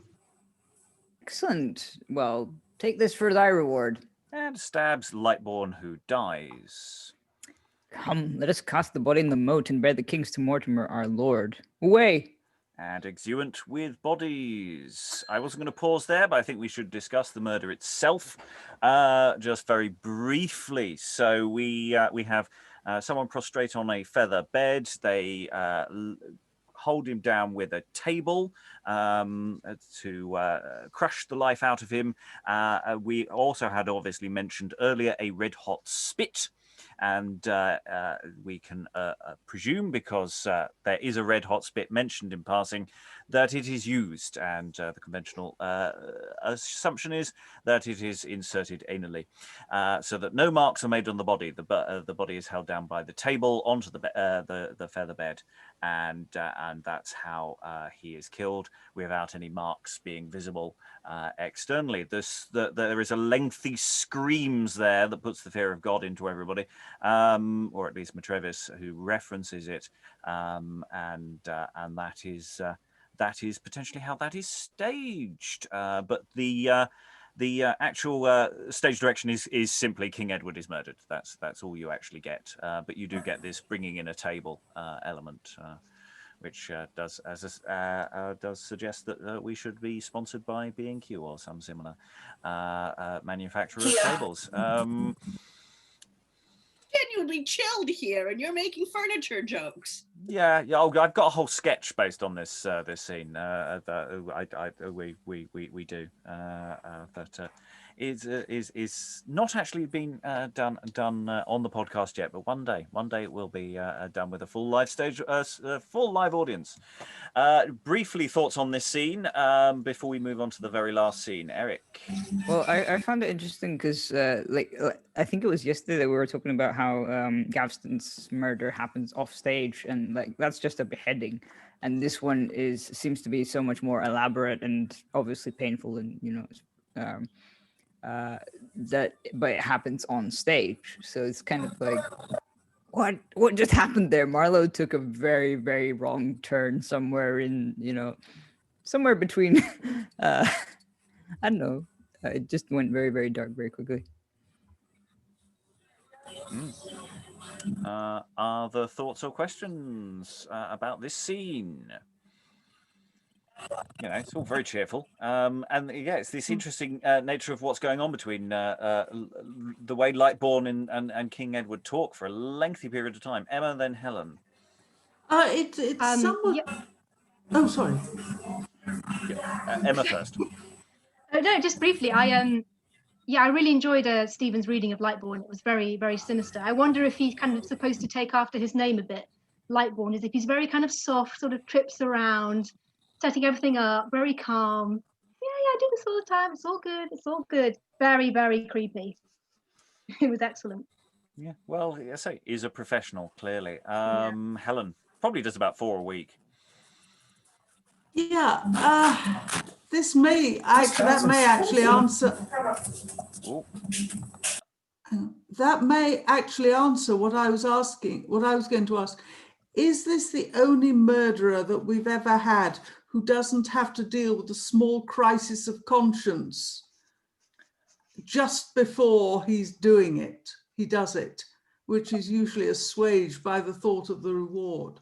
No, I think there are other examples. I can't remember off the top of my head, but I think we have noted at least one. But generally speaking, yes, it is unusual that the murderer here just gets on with the job.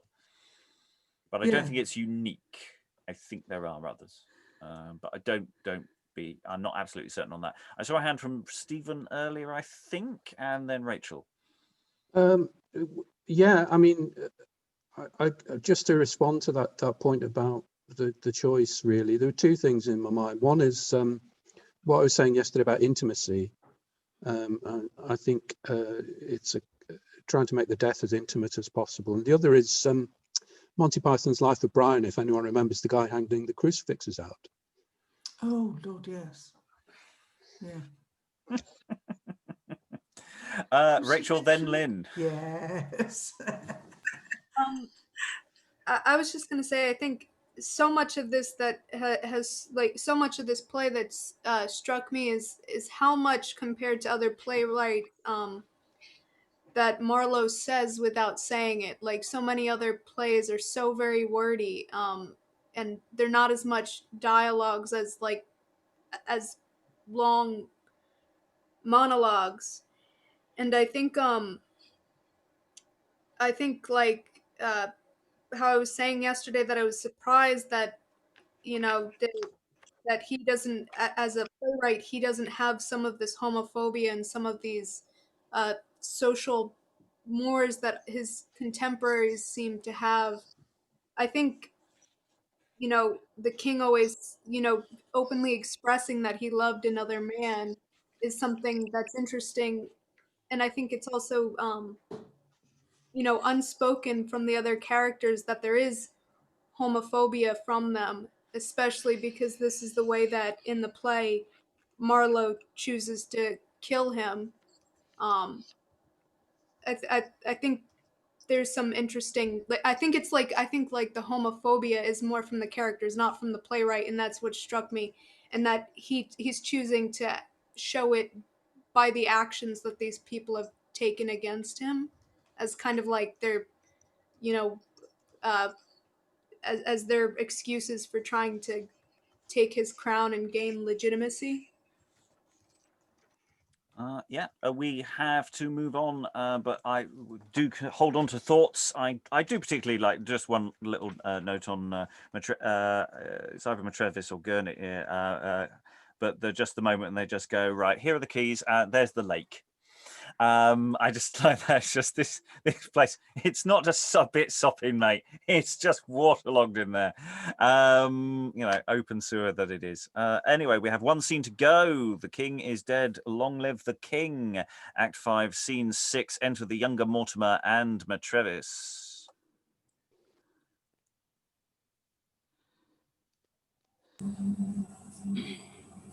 It's done, Matrevis, and the murderer dead. Aye, my good lord, I would it were undone. Matrevis, if thou now growest penitent, I'll be thy ghostly father. Therefore choose whether thou wilt be secret in this or else die by the hand of Mortimer.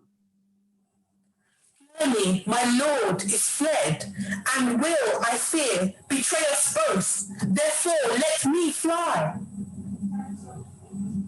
Fly to the savages!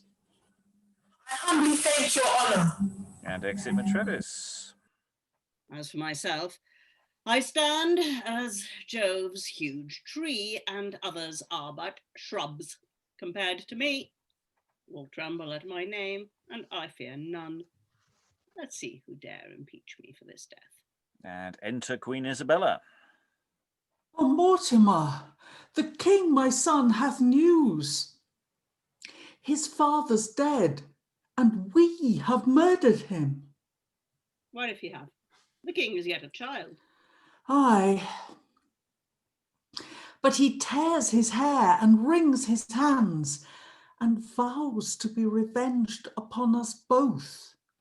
Into the council chamber he is gone to crave the aid and succour of his peers. And me, see where he comes, and they with him. Now, Mortimer, begins our tragedy. Enter King Edward III, lords in attendance. Fear not, my lord. Know that you are a king. Villain! How now, my lord? Think not that I am frighted with thy words. My father's murdered through thy treachery, and though thou shalt die, and on his mournful hearse, thy hateful and accursed head shall lie, to witness to the world that by thy means his kingly body was too soon interred. Weep not, sweet son.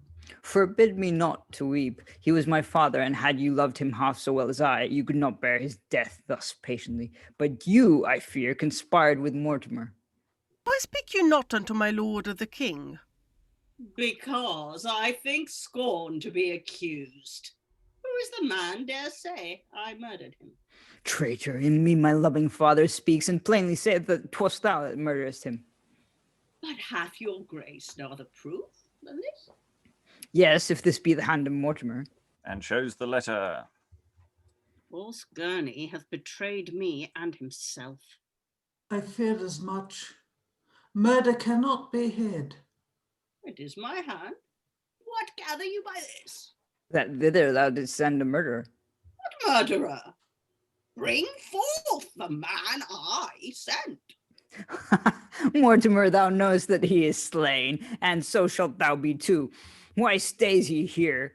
Bring him unto a hurdle, drag him forth, hang him, I say, and set his quarters up, and bring his head presently back to me.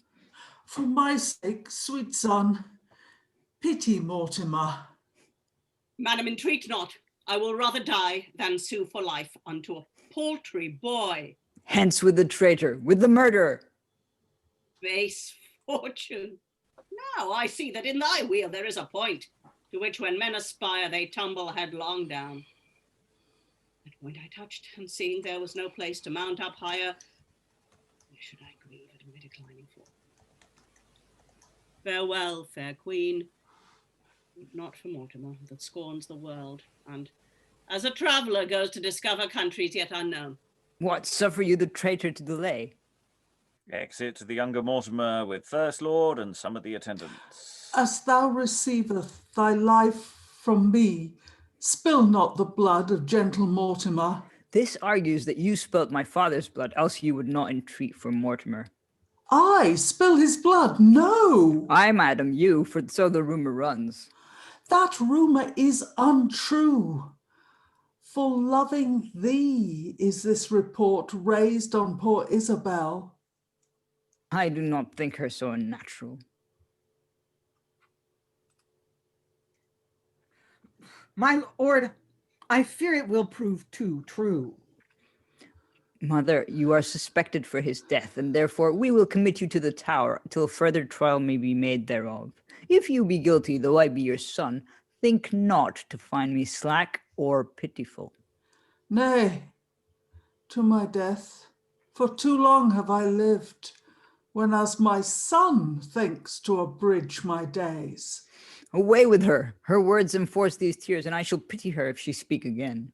Shall I not mourn for my beloved lord, and with the rest accompany him to his grave? Thus, madam, 'tis the king's will you shall hence. He hath forgotten me. Stay, I am his mother. That boots not. Therefore, gentle madam, go. Then come, sweet death, and rid me of this grief. Exit with the Second Lord and some of the attendants. Re-enter First Lord with the head of the younger Mortimer.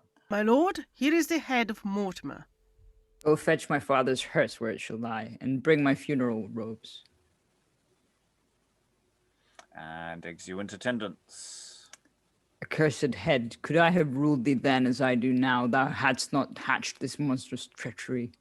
Here comes the hearse. Help me to mourn, my lords. Re-enter attendants with the hearse and funeral robes. Sweet father, here unto thy murdered ghost I offer up the wicked traitor's head, and let these tears distilling from mine eyes be witness of my grief and innocency. And thus ends the play of Edward II. Come back for more when we reach Edward III, coming soon to a theatre near you. Yeah, and this final image, Edward III standing over the body of his dead father with the head of his father's murderer. It's and his mourning robes, etc. and yeah, he's that's quite a step up from Edward there. Quite a change there. He's killing quite a few people there, and it's interesting that I don't think any of the lords have names in this scene that survive. They're just lords. So it's not like any of the characters from earlier have any association with Edward III's court that's coming.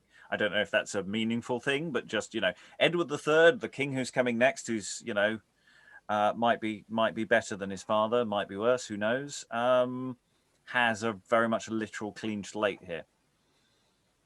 It's not like we suddenly inherit any of the followers that we had earlier on. Plus, we get the severed heads. Always nice to have a severed head in a bag or not. It's entirely up to you how you wish to serve your heads. Okay, thoughts on this? I mean, it's all been set up quite a long way away, but it's been coming a while. We're not surprised, I don't think. But yeah, how do we feel about this ending? Thoughts in the room? Aliki. I think it's great. I think it's a great ending. The whole play, kind of, especially this last kind of very quickly moving bit, reminded me a bit of Armando Iannucci's Death of Stalin, in that the things that happened are the things that happened, but it's just been gone like that. And that's really very powerful. Really, I said this about other deaths, and it's true here, just the granular detail of everybody coming to terms with the fact they're going to die is so convincing and so love it. Did I see Lynn? And then Alexandra, then Eric. Yeah, I have three kind of unrelated random things. So if even though we can't admire Mortimer for being for having any integrity, he's kind of a badass though. The way he takes his death is, you have to be impressed with that.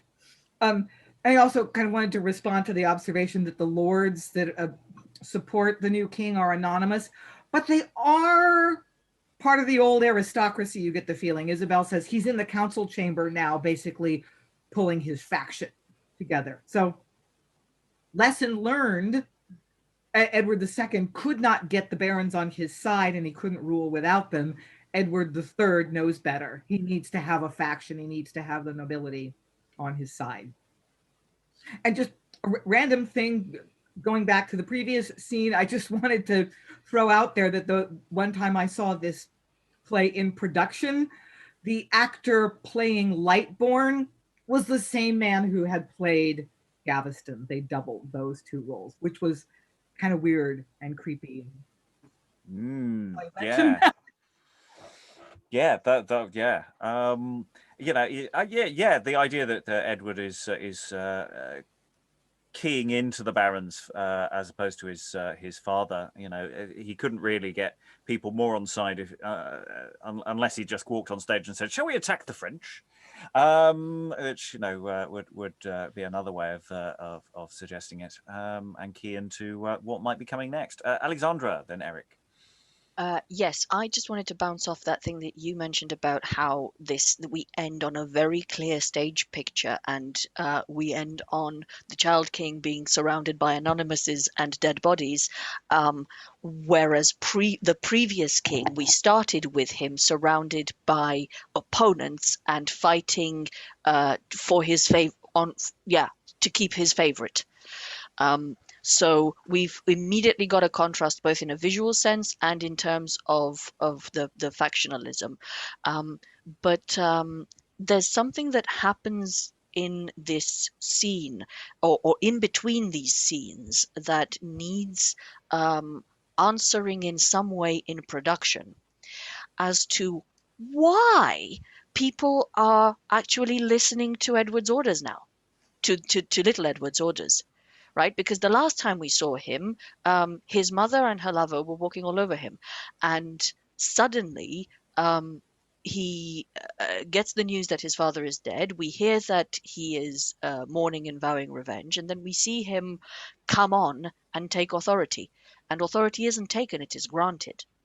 So I think it's very important who those other people in the room are and how we illustrate that change of dynamic between everybody being terrified, being so terrified of Mortimer that even the Queen and the King can't do anything, and even though Edward doesn't want his uncle to be killed, that's what's happening because Mortimer says so. From that to the next time we see them, this situation.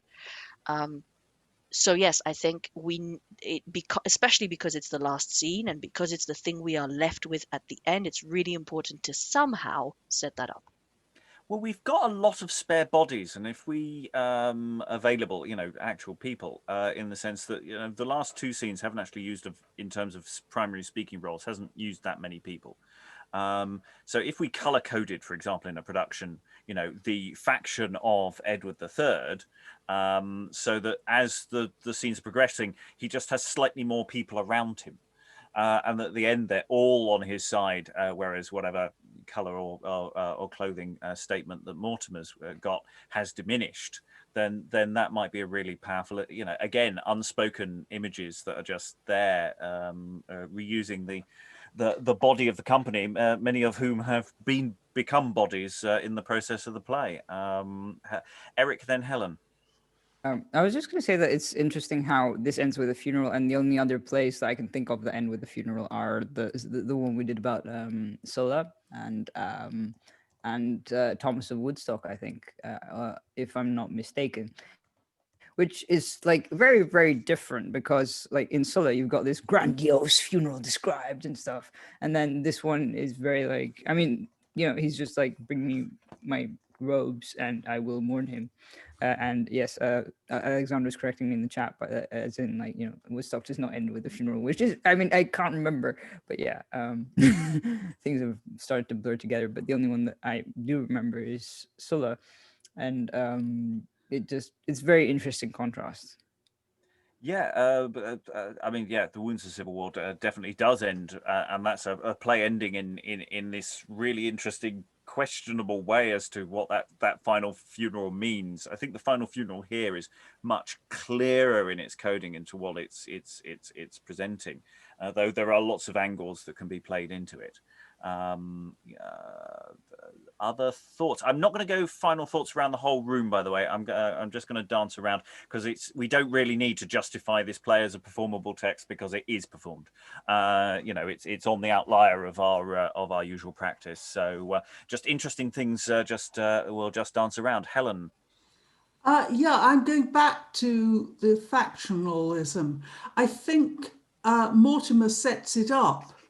He actually tells us how he is treating the rest of the court, how he is treating the lords, that he has got them all in fear of him and that he is treating them like dirt, which is an excellent reason why they should all attach themselves to Edward.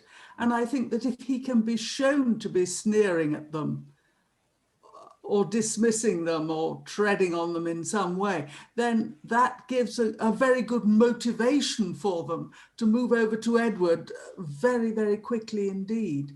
And on the point of the funerals, I have seen this where it starts with Edward I's funeral.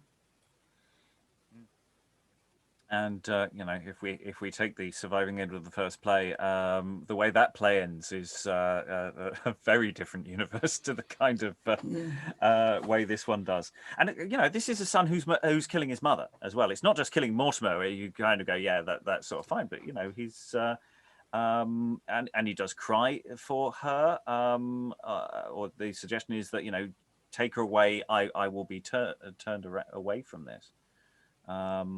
He imprisons her. Does he kill her? Not in the text. They keep talking about. They do seem to my death. Come, sweet death, rid me of this grief. Isabella wants him to, but then he says, "I'm going to lock you in the tower, and then we'll see what happens." So maybe not. Maybe not. Okay, sorry, I misread that. That's just how it leapt out at me.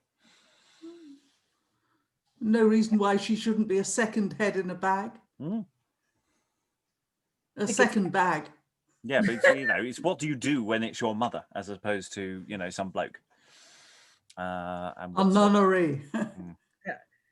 In historically, Mortimer was actually evidently the king's thugs burst into the queen's bedchamber and took Mortimer away. She was forgiven, but given a pension and a place to live in the country, and was no longer a political player. So she was allowed to live out her life, but she was banished from court for the rest of her life. Much less bleak. Okay, much more reasonable. Which the kind of thing that if only they'd done to Gaveston at the beginning.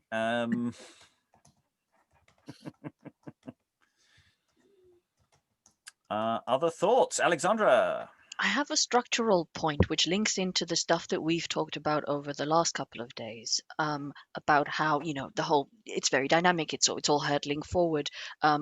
It needs to, in these last few scenes, there have been some really sort of world-changing things that have happened that that they don't just affect what's happening to the characters, it's also the country, and the overall political landscape of Britain has been changed forever because we've had a usurpation. And we've had a usurpation by, that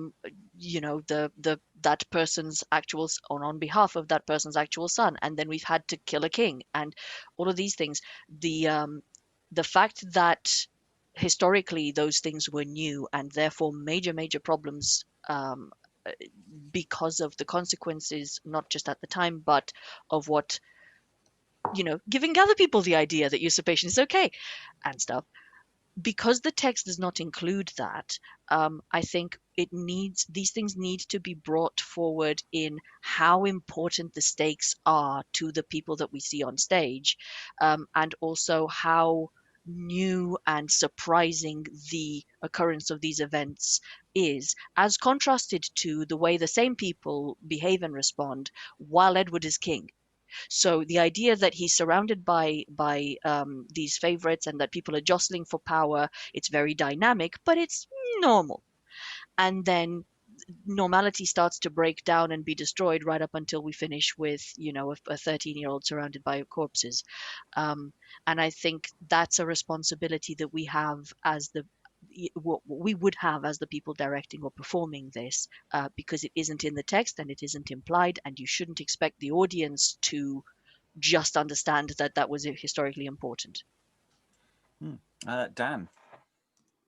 Just to follow that point, and I guess the issue of whether people would respect Edward III rather than when they hadn't been respecting him earlier and had been following Mortimer. I think that as long as it's being shown that regicide is a really bad thing, and that this king, Edward II, was deposed because he had the favorites and he was letting the kingdom go to waste, I don't personally see a problem, at least for the audience, to believe that now they would just go ahead and follow Edward III, because they still respected the royalty. They just didn't respect this guy because he was ruining the kingdom.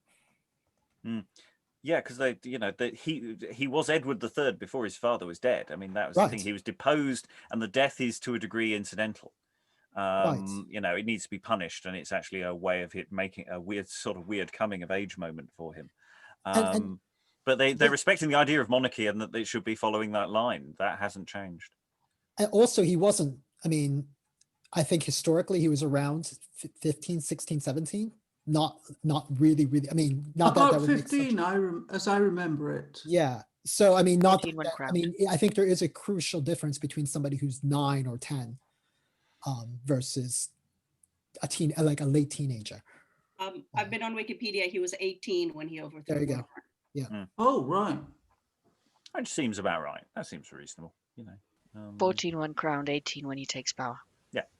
So there's this telescoping that this play does. I mean, I think I just want to touch on questions of character, because in the last few moments, because many of us have shared characters obviously across this week, And that question of consistency or inconsistency, you know, characters change very, very quickly between scenes sometimes, what they're doing, why they're doing it, and whether that's actually an issue in performance or whether that's just an issue for us because we keep stopping and starting and going, you know, and how this flows, doesn't flow. And so does anyone have any thoughts about, you know, the journey of Edward or the Edwards, Mortimer, Isabella, or any of the other characters, or even some of the minor characters? Some of these characters remain consistently in the text for quite a long time. They don't all die horribly. You know, some of them survive the whole length almost. So any thoughts on character? Anyone wants to leap in? Dan? Not so much that I have the answer of this, or that I know absolutely how it can be resolved, but I actually don't think there is that big an issue with it to begin with. I think this is the kind of thing that any actor studying his part would be able to work out. So, you know, it's much more difficult. I don't think one gets a real sense of how a character is being played when you're reading it cold and stopping and starting. Other thoughts? I mean, it's that thing of Edward is not it doesn't seem to be desperately sympathetic for quite a long time. I don't know, is that me? I think it's been articulated a few times. Does anyone, Lynn? Yeah, I absolutely agree that he doesn't seem particularly sympathetic in the first half to third to half of the play. But the text seems to be really concerned with making us sympathetic with his plight later on. There's quite a bit of emphasis put on the horrible conditions that he's kept in and how sort of heartless and Machiavellian his chief enemy Mortimer is. So the play actually seems to change direction a little bit in terms of its how it is telling us to feel about Edward.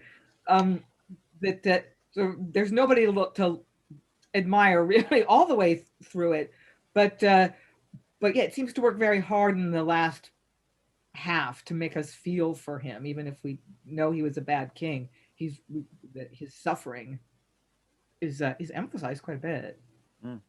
Emma, then Alexandra. Yeah, I just wanted to briefly mention, following on from that, the character of Kent. And I feel like he might actually show how we might supposed to be reacting to Edward and how our sympathies change. Because at the beginning, Kent's kind of, he's concerned with the state of the country. He's kind of against what Edward's doing. But then towards the end of the play, he gets more swayed by a sense of decency, and his sympathy moves back to the king, as kind of the audience does as well. Yeah, Kent has that dilemma. He can see the problems with the king, but he doesn't actually want. You can also see what Mortimer is trying to do, and you can see tyranny creeping up. And his death is a sort of semi-tyrannous act. You know, the king and Isabella, you know, they're saying, speak up for him, speak up for him. We really can't. We really don't have the power base to do that. So there is a sense of, that they speaking up for Kent isn't possible. Alexandra, then Helen. I really like the character evolution and how enormous it is because, you know, as an actor, it gives you something interesting to play. As an audience, it gets you, it helps with that momentum, with feeling like things are, like events are evolving because the people are, and the reverse also being true. And I also wanted to latch on to that point about how your sympathy, our sympathy as an audience kind of shifts from one side to the other. It's almost like we always end up being given an opportunity to sympathize with the person who is on the receiving end of abuse of power. So when Gaveston is doing the abusing of power, or is attempting to at least, we're looking at everybody else going, this is bad, isn't it? Yes, it is. When the king is doing that, when the king starts being on the receiving end of it, we are similarly with on that side of the debate, and I think that's what makes this play really kind of challenging. I think it's one of the things that makes it challenging to put on, because if you play the end at the beginning, right? If everybody is these are the good guys, these are the bad guys, it's very easy to make it boring and to make it preachy. which would ruin it. Helen, then Aliki, I see Eric, and we'll be closing the session very soon. Anyone who's desperate to say anything, get them prepped and snappy. Helen. Snappy then. Isabella. Difficult problem with Isabella. She is possibly, she can be consistent all the way through, but one has to decide whether she is keen on men, a hypocrite, a chancer, or whether she is a woman caught in a male world where there is a lot of power and she is just trying to survive with as much love as she can. I think you've made a very good case for the latter. An excellent case for the latter there. Aliki. I'm going to pick up again on something Alexandra has said about how situational character is in this play. People behave differently when they are in different positions. And that's really very interesting to me. And I too am less interested in kind of, I mean, Mortimer trying to read him, he's not consistent from one speech to another in one scene, never mind from like, the beginning of the play. Eric. I was going to say that it's interesting because yesterday, I think it was Emma who mentioned that it's very much about obsession, because that's what drives Edward, like his obsession with Gaveston, with Spenser, with his baubles and whatever. And then it just kind of escalates and escalates and escalates, and then it sort of reaches this point where there is no way out other than to kill the king. It's that bad. It's kind of, I think the modern equivalent would be, I mean, despite myself, would be like Requiem for a Dream, where like it hits the bottom and then it keeps going, because there's no other way to absolve these characters of what they're doing. Yes, yes, that this is a play where we could talk for much longer, but we have run out of time, sadly.